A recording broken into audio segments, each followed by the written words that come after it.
Здравейте, YouTube! Как сте всички? Започваме втората седмица от диетата. За момента всичко върви като по вода. Килограмите спадат лека по лека и се чувствам много добре. Имам енергия, чувствам се по-продуктивен и откакто съм на диета, имам повече енергия, не ми се доспива в 2-3 часа след обяд, нито съм умирал от глад през седмицата и резултатите започват да идват. Не знам колко килограма съм, защото не съм се премерил тази сутрин, но до вечера, като отида да тренирам, ще се премера. От днес точно една седмица е минала и ще видим какъв е прогреса. Но първо ще отида до Lidl да закуся.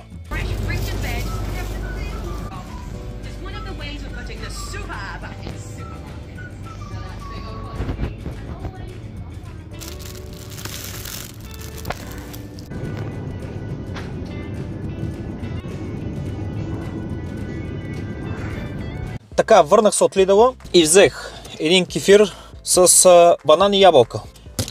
Така, един с ягода и един оригинален. Това не е толкова зле да се пие, да ви кажа честно.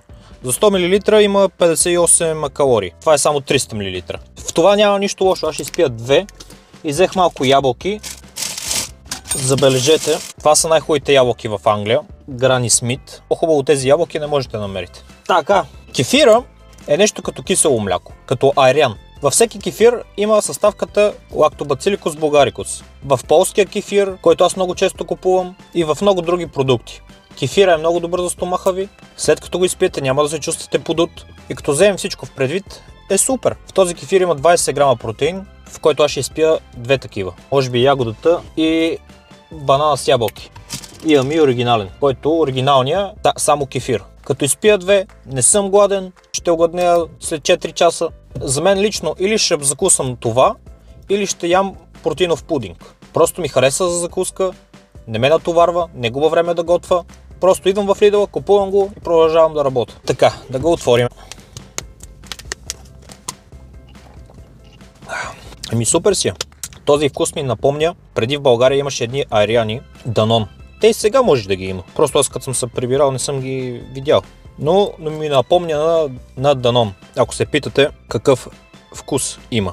Хранене номер 1. Ще се видим в хранене номер 2. Така, време е за второто хранене за деня. Отивам до турския кебаб да си поръчам един дюнер.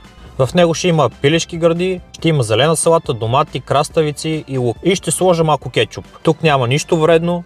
Тортилата има малко въглехидрати, не е голям проблем. И пилешкото месо, което е от гърди. Така че нямам търпение да отидем да го поръчаме.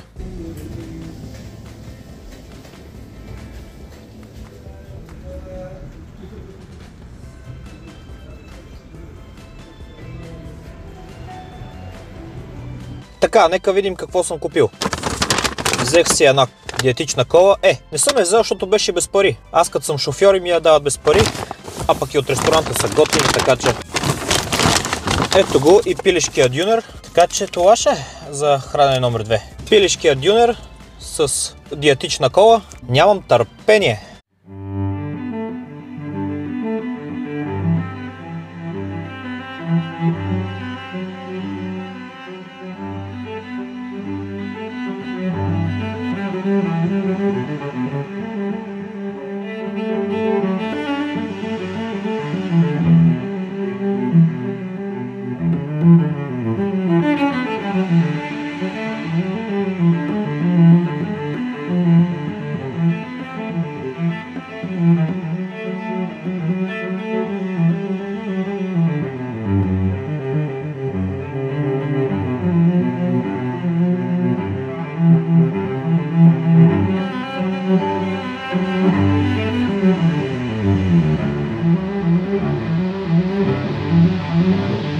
Беше страхотен дюнер.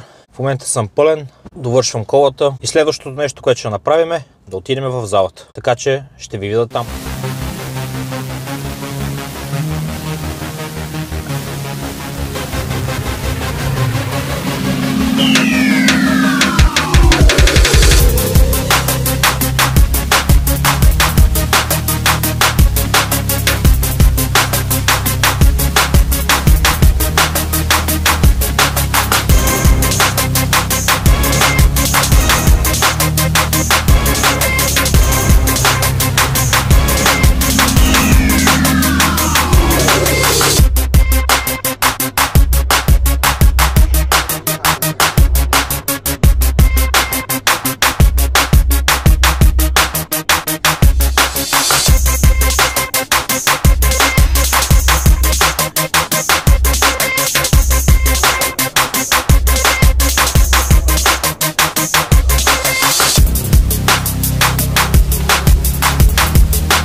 Така, приключих тренировката.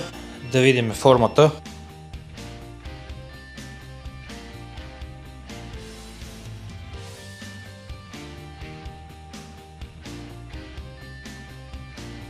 Започва новата седмица. Хубава тренировка направих. Напомпихме гърба и съм доволен. Сега е времето да видим колко килограма съм. Все още не съм почнал да правя кардио, но и това ще наближи времето да почна. Но за сега не правя кардио, защото просто все още свалям килограми. Когато прогресът намали, тогава вече слагаме кардиото. Но на този етап не е нужно. До този момент каквото и да правя, все ще свалям килограми. Не съм тренирал, не съм бил активен. Сменил съм диетата, така че ще вкараме кардиото, когато нещата се забавят. Не мога да свалям вече килограми, тогава ще сложим кардиото. И когато сложим кардиото, ще го сложим на 20 минути, всеки ден. Всяка седмица ще го покачаме с по 5 минути.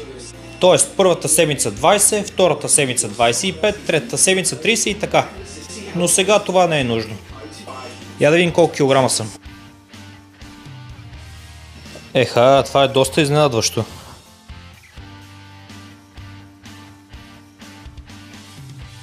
Оказа се, че съм свалил 5 кг за една седмица. От миналия понеделник бях 100 кг и 100 грама. И в момента съм 95 и 100. Не е зле за една седмица и не се чувствам изморен, отпаднал. Даже се чувствам много добре. Благодаря ви, че гледахте. Абонирайте се, харесайте видеото и ще се видим в следващото видео. Чао!